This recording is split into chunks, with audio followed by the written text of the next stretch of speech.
السلام علیکم جی، تو کیسے ہو آپ سب لوگ؟ میں ہوں ردا اور آپ لوگ ہو میرے یوٹیوب چینل ردا فاطمہ ناولس پہ۔ میں زیادہ باتیں نہیں کروں گی اور میں ملیحہ کی ناول کو شروع کروں گی۔ دوسری بات یہ کہ پیچھے جو شور آ رہا ہوگا اسے اگنور کر دینا۔ کچھ دن پہلے تو وہ مجھے زہر لگتی تھی، لیکن شاید یہ میرا خیال ہے۔ اگر کچھ دیر میں اس کی آنکھ کب لگ گئی اسے معلوم ہی نہیں پڑا۔ رات کا آخری پہر چل رہا تھا، اب اس کی آنکھ کھلی تھی۔ وہ بنا آواز کے اٹھ کر تیار ہو کر فلیٹ سے نکل آیا تھا۔ ڈارک لیڈی کو خبر نہ ہو اس لیے خاموشی سے فلیٹ سے نکل آیا اور کچھ دیر بعد وہ دوسرے فلیٹ میں موجود تھا۔ وہ اندر آتے سار اس کے کمرے کا دروازہ کھولا۔ وہ معصوم جان بیڈ پر سوئی ہوئی تھی۔ دروازہ کھولنے کی آواز سے اس کی آنکھ کھل چکی تھی۔ وہ سیدھے ہو کے بیٹھتے سار اشیان کو دیکھتے ہوئے ناک چڑھائی۔ اس نے کھانے سے بڑی پلیٹ حوریہ کی طرف بڑھائی تھی۔ یہ لو کھانا کھا لو مائی وائف۔ اس نے پلیٹ پکڑتے دور پھینک دی۔ مجھے نہیں کھانا، مجھے ابھی میرے گھر جانا ہے۔ تم سے نکاح نہیں کرنا تھا اور تم نے زبردستی نکاح کیا مجھ سے۔ اس نے ایک زوردار تھپڑ حوریہ کے منہ پر دے مارا۔ آواز نیچی کر کے بات کرو مجھ سے۔ تبھی حوریہ نے بھی ایک تھپڑ اس کے منہ پر دے مارا۔ اشیان کو ایک بار زور کا جھٹکا لگا تھا۔ میں نے کہا نا مجھے کھانا نہیں کھانا۔ اب 3 دن تک بھوکی رہو گی اور اب تم اسی گھر میں رہو گی، مرو گی بھی تو اسی گھر میں۔ وہ یہ کہتے ہوئے دروازے کو بند کر کے نکلتے ہوئے بڑبڑایا تھا۔ ڈارک لیڈی کے فلیٹ میں پہنچتے ساتھ وہ خاموشی سے اندر داخل ہوا اور اپنے کمرے میں جا کر لیٹ گیا۔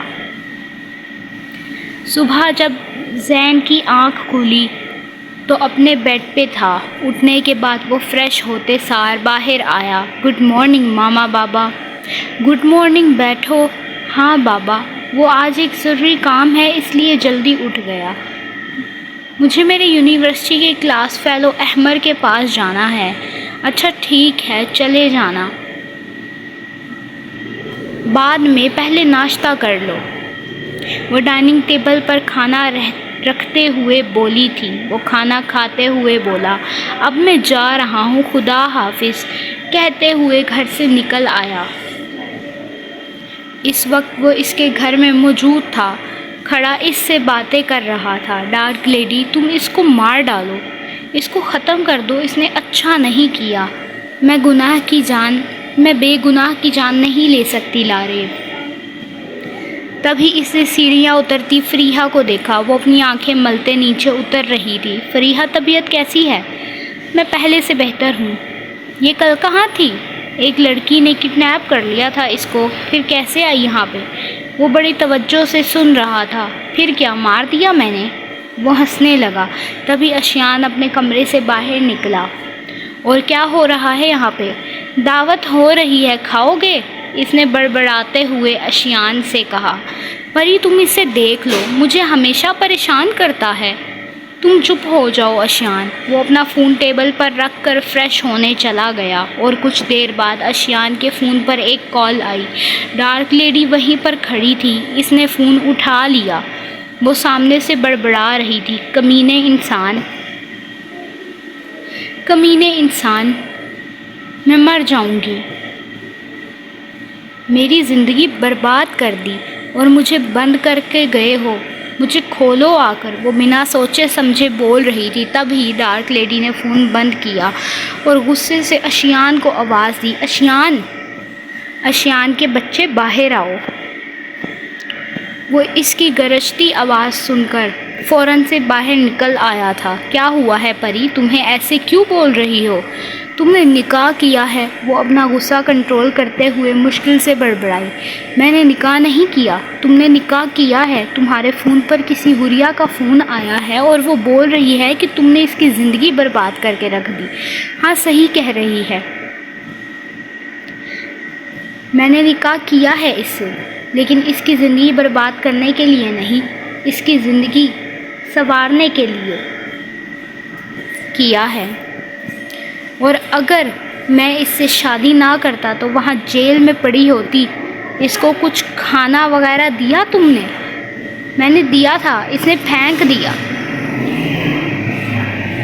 اور اب اس کو میں کھانا نہیں دینے والا۔ کل شام کو 6 بجے کھانا دیا تھا، وہ بیچاری بھوک سے بلک رہی ہوگی۔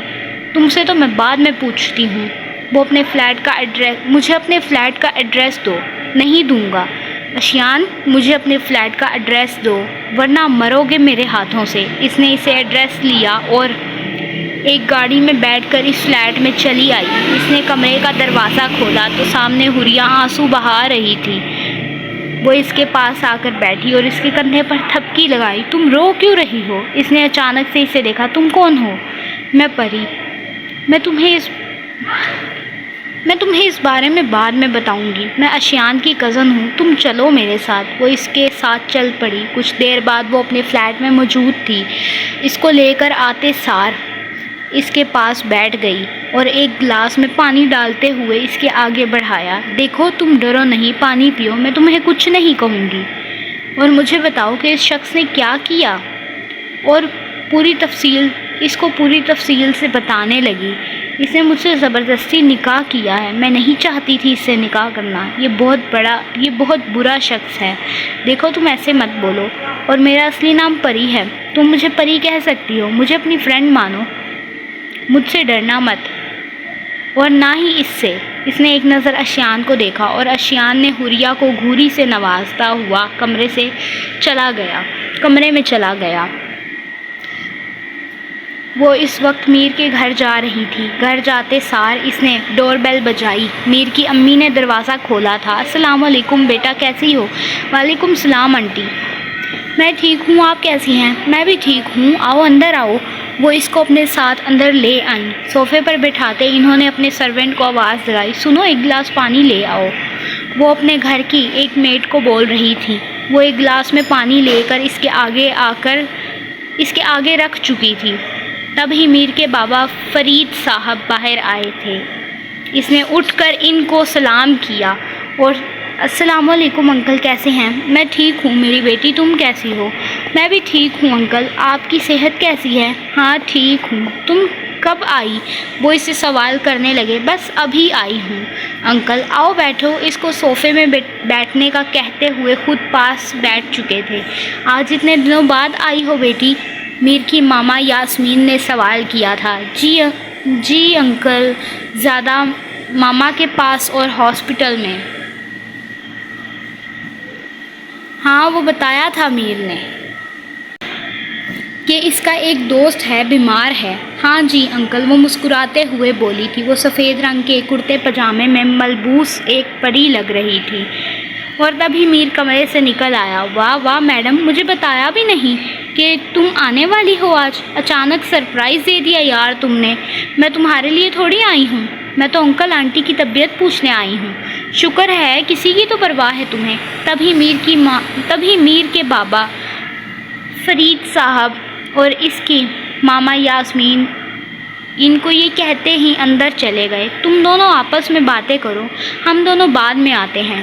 تم نے کہا تھا کہیں گھومنے کا پلان بنانا ہے۔ ہاں چلتے ہیں آج کہیں پر، پھر بعد میں شاہ کا پتہ کرنے چلے جائیں گے۔ ہاں گڈ آئیڈیا۔ اور کہاں جائیں گے؟ ہم یاسمین گارڈن چلتے ہیں۔ ہاں آئیڈیا برا نہیں ہے، تم مجھے 15 منٹ دو، میں ریڈی ہو کے آتا ہوں۔ وہ کہتے اپنے کمرے میں چلا گیا۔ تقریباً 15 منٹ بعد وہ اپنے کمرے سے باہر آیا۔ چلیں میڈم؟ ہاں چلو، وہ مسکراتے ہوئے بولی۔ وہ دونوں میر کی گاڑی میں بیٹھ کر یاسمین گارڈن پہنچ چکے تھے۔ گاڑی سے باہر نکلتے وہ دونوں واک کرنے لگے۔ سنہری دھوپ ان کے چہرے پر چمک رہی تھی۔ ان کے چاروں طرف ہری بھری گھاس تھی، سب بہت خوبصورت تھا وہاں پر۔ واک کرتے کرتے وہ دونوں باتیں کرنے لگے۔ ویسے تم نے کبھی بتایا نہیں، تمہیں اتنا خوبصورت جگہوں کا بھی پتہ ہے میر؟ وہ اس کو دیکھتے ہوئے بولی۔ جب مجھے ٹینشن ہوتی ہے یا خوش ہوتا ہوں تو میں یہاں پر آ جاتا ہوں۔ اچھا، اور ابھی تم خوش ہو یا ٹینشن؟ نہیں ابھی تو میں خوش ہوں۔ وہ باتیں کرنے میں مصروف تھی تو وہ وہیں پر بنے ایک بینچ پر بیٹھ گئے۔ وہ اپنے دوست سے ملنے کے بعد سیدھا ہاسپٹل آیا تھا۔ اپنے بھائی کے کمرے میں جاتے سار اسے سامنے دیکھا تو ایک نرس اس کو ڈرپ لگا رہی تھی۔ وہ اپنے بھائی کے پاس خاموشی سے بیٹھ گیا۔ وہ پولیس اسٹیشن میں بیٹھا انکوائری کر رہا تھا، تبھی ایک کانسٹیبل اس کے پاس آیا۔ سر، وہ آدمی سچ نہیں بتا رہا کہ اس نے کار چوری کی ہے۔ تم جاؤ، میں خود نکلواتا ہوں اس کے منہ سے سچ۔ وہ کہتا اپنی کرسی سے اٹھ گیا اور ڈنڈے سے اس کو مارنے لگا۔ وہ بلبلائے جا رہا تھا، کار چوری کی ہے یا نہیں، بول۔ وہ اس سے سچ اگلوانے کی کوشش کر رہا تھا۔ وہ ڈنڈے کھاتے ہوئے بول ہی پڑا، میں نے چوری کی ہے، ہاں میں نے چوری کی ہے۔ سر، مارے مت، درد ہو رہا ہے۔ ہاں تو یہ کام چوری کرنے سے پہلے سوچنا چاہیے تھا کہ بچے مار بھی پڑتی ہے۔ سر چھوڑ دو نا، کچھ لے دے کر ختم کر دو۔ انسپکٹر کو رشوت دیتا ہے؟ جتنے ڈنڈے نہیں مارنے تھے اب اتنے ہی ماروں گا۔ میں رشوت نہیں کھاتا، میں انصاف کے ساتھ ہوں۔ کچھ دیر بعد لارب جیل سے باہر آ گیا۔ وہ ہاسپٹل میں شاہ کو بیٹھے دیکھے جا رہا تھا، تبھی اچانک سے شاہ کو جھٹکا لگنے لگا۔ وہ فوراً سے ڈاکٹر کی طرف بھاگا۔ وہ میرے بھائی کو جھٹکے لگ رہے ہیں، آپ پلیز چیک کریں جلدی سے۔ آپ پریشان مت ہوں، ہم چیک کرتے ہیں آپ کے بھائی کو۔ تبھی زین نے میر کو کال میں لائی۔ میر بھائی، وہ بھائی کو کچھ ہو گیا ہے۔ یہ کیا کہہ رہے ہو تم؟ بھائی صحیح کہہ رہا ہوں، جلدی آ جاؤ، مجھے ڈر لگ رہا ہے۔ اچھا تم فون بند کرو، ہم 15 منٹ میں پہنچتے ہیں۔ وہ یہ کہتے ہی میر بولا، میر اب جلدی چلو۔ کہاں پر کیا ہوا ہے میر، کچھ بتاؤ۔ ہاسپٹل، زین بتا رہا ہے کہ شاہ کو کچھ ہو گیا ہے، جلدی چلو۔ وہ اس کو لیتے ہی ہاسپٹل پہنچا تھا، تب تک ڈاکٹر شاہ کو انجیکشنز لگا چکے تھے۔ اس کے ماما بابا بھی اس کے پاس کھڑے تھے، وہ تیزی سے اپنا کام کر رہے تھے۔ تب ہی ڈاکٹر نے زین کو دیکھتے ہوئے مسکراتے ہوئے کہا تھا، مبارک ہو آپ کو، آپ کے بھائی کوما سے باہر آ چکے ہیں۔ اور یہ وہ وقت تھا جب سب کے چہرے پر ایک بار مسکراہٹ طاری ہوئی تھی۔ اس کا جان سے پیارا دوست، جان سے پیارا بھائی، جان سے پیارا بیٹا ایک بار پھر ٹھیک ہو گیا تھا، وہ ایک بار پھر ہوش میں آ گیا تھا۔ بیچ کی جو غلطیاں انہیں اگنور کرنا اور چینل کو بھی سبسکرائب کر دینا، ویڈیو کو بھی لائک شیئر کر دینا۔ یقیناً میری بہن نے بہت زیادہ غلطیاں کی ہوں گی اور میں نے کوشش کی تھی ان کو صحیح کرنے کی، اور آگے جا کے شاید اس کی ناول بورنگ نہ ہو، ٹھیک ہو جائے۔ تو آپ لوگ اس کو ویو کیا کرو یار۔